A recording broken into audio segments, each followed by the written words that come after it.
السلام علیکم ورحمت الله. آیا تاسو ډاکټر عافیه صدیقي پیژنئ؟ ولې بندي شوې ده؟ څه لپاره بندي شوې ده؟ څومره کلونه کیږي چې په زندان کې ده او څو کاله قید پرې وتلی دی؟ ډاکټر عافیه صدیقي یو مسلمانه ډاکټره ده چې په امریکا کې درس یې ویلی. کله چې هغه 11 سپتمبر کوم حادثه کیږي دا د پاکستان نه اختطافیږي. کله چې پاکستان نه اختطافیږي راځي غزني ولایت ته. دلته امریکایان نیسي چې تاسو بعضو خلکو سره همکاري کوله، په دې ځای کې دا په زندان کې اچوي. کله چې زندان کې غورځېږي په زندان کې دا کوشش کوي چې ځان را خلاص کړي چې هلته 6 امریکایي عسکره ولاړ دي او دا ته کوشش کوي چې سلا واخلي او وتښتي. نو د باندې دا چارج دی په دغې د وجې چې د کوشش کو چې یو څوک ووژني او خطره وه خلکو ته. نو دې لپاره دا په 80 کاله زندان محکومه شوې ده.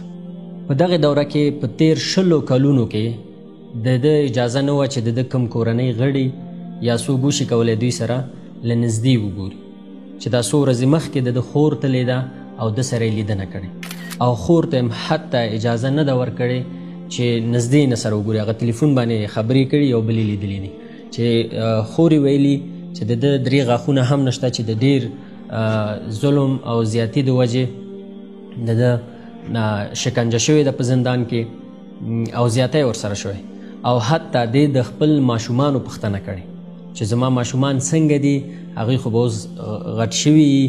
نو د عکسونو اجازه هم نه ده ورکړې چې دغه یو مور چې 20 کاله خپل ماشومان نه یې لیدلي د هغې حتی عکسونه وګوري.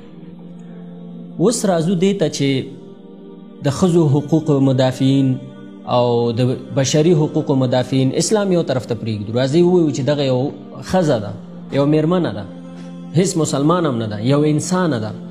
آیا د یو انسان ارزښت چې د یو میرمنې ارزښت همدا دی دوی لپاره چې یو مور نشي کولی چې دوی مدرز ډے څومره ورځې راباسي؟ یو مور نشي کولی 20 کاله خپل ماشومان حتی عکسونه یې وګوري او 20 کاله هیڅوک نشي کولی د سره لیدنه وکړي او یو بېګناه مظلومه انجلۍ په زندان کې غورځول کیږي او زیاتی ورسره کیږي، ظلم ورسره کیږي او بیا د وومنس رایټ او د هیومن رایټس او اکټیویسټ او دا ټول را پیدا شي چې په بل ځای کې ښځو حقوق نشته. ولې دا میرمنه نه ده؟ ولې دا بېګناه نه ده؟ تاسو په ده باندې پوهیږئ چې امریکایي عسکرو په افغانستان او عراق کې، همداسې استرالیایي خاصو ځواکونو، همداسې انګلیسي خاصو ځواکونو په افغانستان کې جنگي جرایم ترسره کړي دي. په لسګونه بېګناه انسانان او ماشومان یې وژلي دي چې اوس خپله اعترافونه کوي چې موږ دا کار کړی.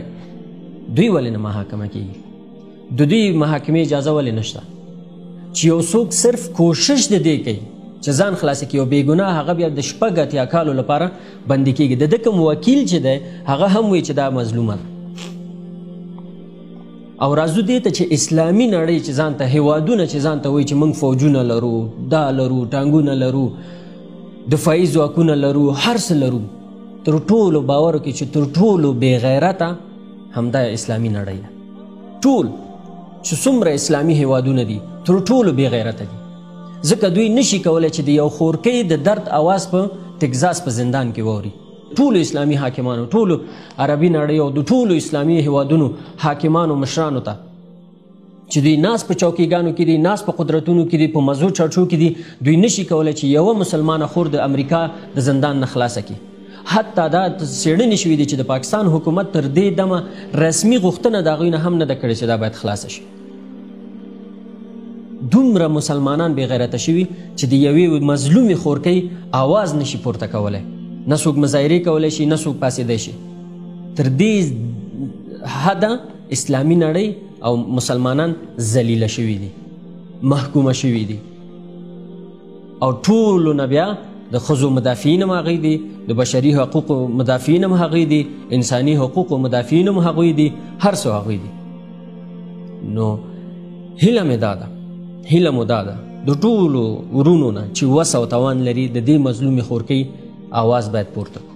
که هغه په رسنیو کې دي، که هغه په سیاسي برخه کې ده، که هغه حکومتونو کې دي، که هغه همداسې آنلاین غوښتنې دي، ټول باید لاس یو کړو چې تر څو دغه مظلومه خورکۍ خپلې کورنۍ سره